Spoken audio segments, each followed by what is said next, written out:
welcome, you are welcome, you are welcome to church. You are welcome, you are welcome, you are welcome to church. Jesus Christ, eternal life, our own church to be.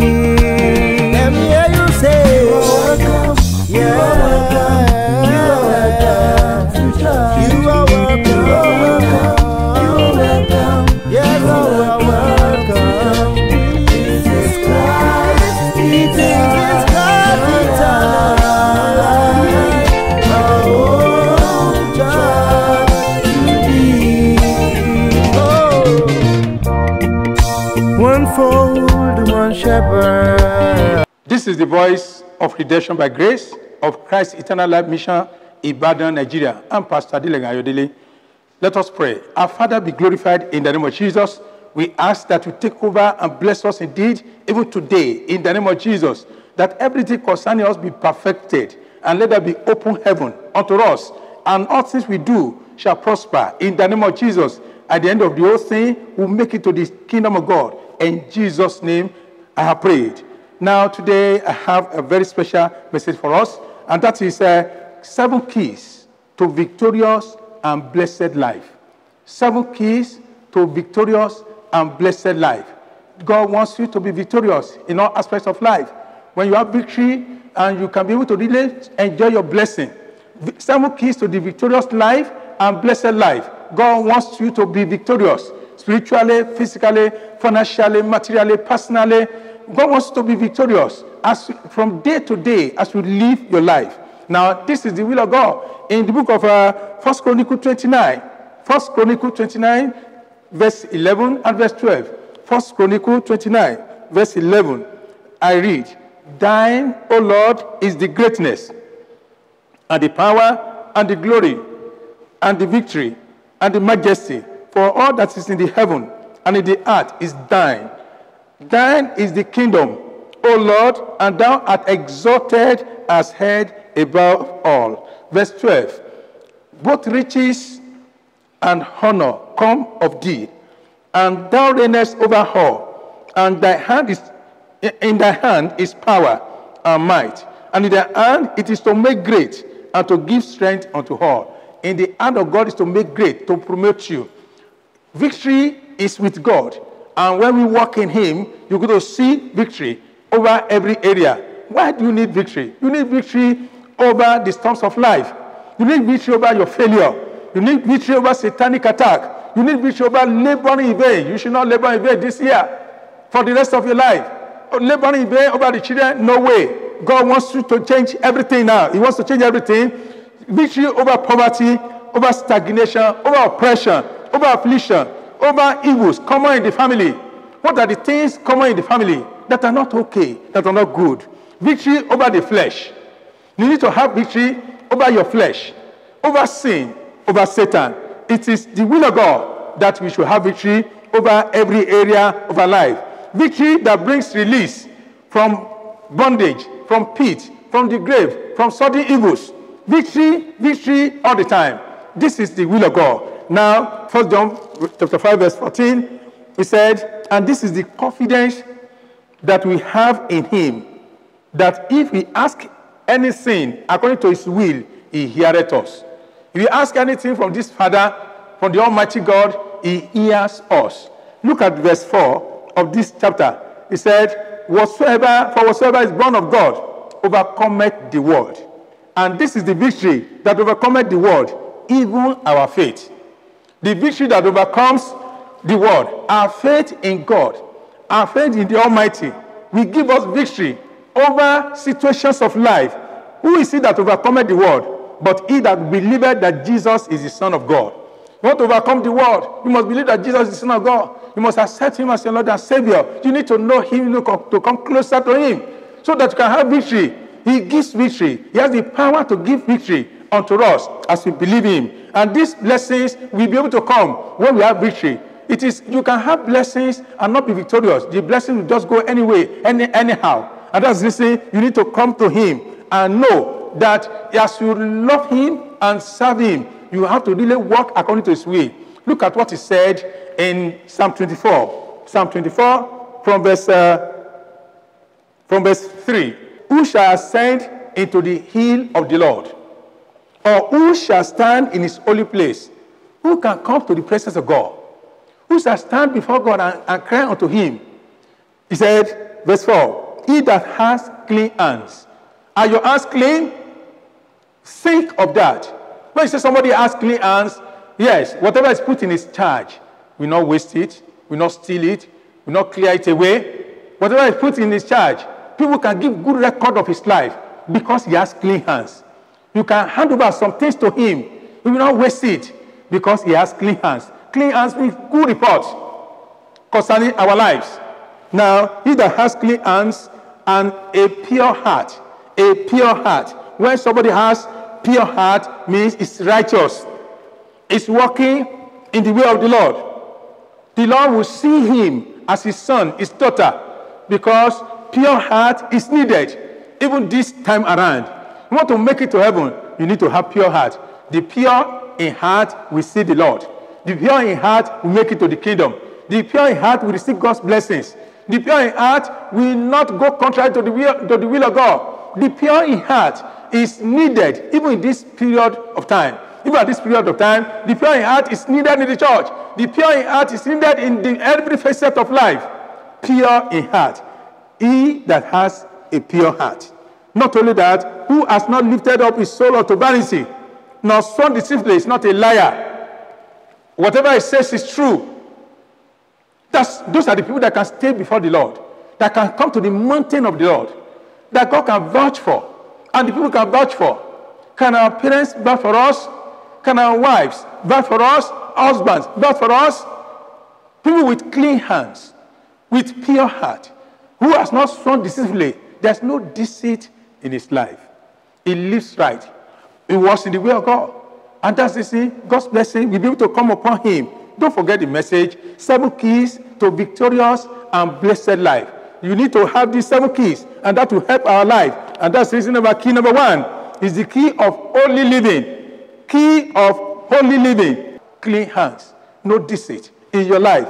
When you have the key of holy living, you begin to walk in the way of God. That is, holiness will make God to love you. Holiness, like Elijah was crying to God. He said, before the Lord that I stand, he could command. When you live right, you can decree, and God will answer. You have easy access to God, and God's mercy will be upon you because you live right, because you live holily in the presence of the Lord. Key number 2 is the key of giving, that will lead to your victory and your blessing. The Bible says, give, it shall be given unto you. Good measure, pressed down, shake it together, and run it over. Shall men give unto your bosom? What is this? That is, if you give in the time of your own need, somebody will give to you. In the time of your problem, somebody will arise to your situation. So, and it's important, the key of giving. It is very important for us. Blessings are upon those that are giving. Very important. He said, honor the Lord with your substance. You want victory, you want blessing, then honor the Lord with your substance. Not only that, he said, when we give to people, to the needy, you will see the results. Abraham was a giver. He reaped it. He enjoyed it. He has sown to the lives of people. Now you need to sow the life of people, the poor, the needy, the widows, and people around. Victory all the time. Now, number 3 is the key of obedience. Key of obedience. That's very important. What is obedience? Obeying the will of God. In obedience, you see better life. Obedience is better than sacrifice. Obedience is better than praying. Obey the scripture. If you will obey him, you will eat the fruit of the land. If you don't obey God, then there will be problem in our lives. Key of obedience is important for our victory. It's important for our blessing. He has made us his peculiar treasure. Therefore, we need to obey him. There are benefits of obedience. Prosperity is there when we obey God. He's able to bless our lives. He's able to bless our land when we walk in obedience. Then the other one, which is number 4, is the key of service. How do you serve this living God? Are you still in his service? Have you neglected the work of God? Have you gone away from the faith? Are you still serving him? Let's take up the key of service. Now, you know what happened to Dorcas? People, now she died. She was sick and died. You know, people were showing all she gave to them. I said, this woman should not die. He helped us. He gave us good things. And God, through our service, God changed everything. God brought her to life. It is what you do for God that can pay for you in the future. May God bless you in Jesus' name. Then the key of praise. Key of praise. If you can praise God, you will see the result. Psalm 67, I read something there of recent from verse 5. 67 from verse 5. He said, let the people praise thee, O God. Let all the people praise thee. Verse 6. Then shall the earth yield an increase. And God, even our God, shall bless us. When we praise God, God's breath will come upon our doings, our workings, whatever we do, because we know how to praise him. He said, God shall bless us, and all the ends of the earth shall fear him. May God bless you. May God change your status.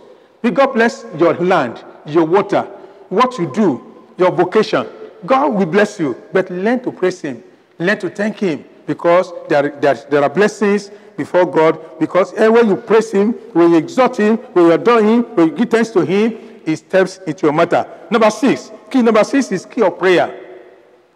Key of prayer. I can join this prayer and praise together. When you are a prayer warrior, which you should be, which God wants to be. If you don't pray, you can't live your life anyhow. You need to pray. Now, the key of prayer is important. You know what happened to Paul and Silas? Now, they were preaching the gospel, and a damsel came to them and was following them. He said, this damsel was of divination, of witchcraft, and people were gaining from her. And as she was crying after Paul and Silas, said, these were the men of God. These were the people of God. And as we are saying that, now Paul was grieved in the spirit. He turned to her and cast out the devil inside of her. The people saw that the hope of their gain was lost. She couldn't define for them again. And they took Paul and Silas and they beat them. They did all sorts of things to them and threw them into the prison. Something happened to them. In the night, they were praying and praising. They praised God in his holiness. They prayed unto the Lord. As they were praying, there was lightning. There was earthquake in the prison, to the extent that the prison house was shaking and all doors were opened. The jailer just woke up suddenly, thinking they had gone, and drew out sword to kill himself. And Paul said, don't kill yourself. We are here. We've not gone anywhere. And the man knelt before them and said, the jailer said, what can I do to be saved? I want to accept that Jesus as Lord and Savior. The Bible says Paul preached to him and his household. Now, he was saved and his household. And they went back to the prison. If you were Paul, what will you do? Because the doors have been opened supernaturally, miraculously, you will say, like this is a way to run away. They went back to the prison. And in the day, the governor said, go and tell them to go. And Paul said, yes, I'm a Roman. You can't just lead us out anyhow without asking us. And they were afraid. They came by themselves to beg them, please leave us. Please, we are sorry. And they left them. The power of prayer, the power of praise, very, very important. If you can praise God and you can pray, you get the result. You get deliverance. So there are blessings in praying, and there are victory in praying. There are victory in praising him. The last key is the key of patience. For ye are in need of patience. After ye have done the will of God, you will obtain the promise. God wants to give us the promise. He wants to surprise us. He wants to bless our lives. May God bless us in Jesus' name. So know how to be patient in time of trouble, in time of problem. Patient with God, walk with him, and go to see the results. You're going to offer these 3 prayer points. Number 1, tell God, from today, let me go on with you. Let me never go back in the name of Jesus. Number 2, tell God, my season has come. Things must change. And number 3, let me reign with you eternally. May God bless his word. Let us pray. Our Father, be glorified in Jesus' name. We receive your strength to go on. We receive your strength to follow you in all aspects of life. We receive your strength and victory over situations of life. Give us this grace in the name of Jesus. Oh Lord God of heaven and earth, whatever problem each one may be facing, I pray that the hand of God rest upon you now and roll away those forces. In the name of Jesus, let there be open door. And it is well. You will have testimonies in the name of Jesus. In Jesus' name, I have prayed. Amen.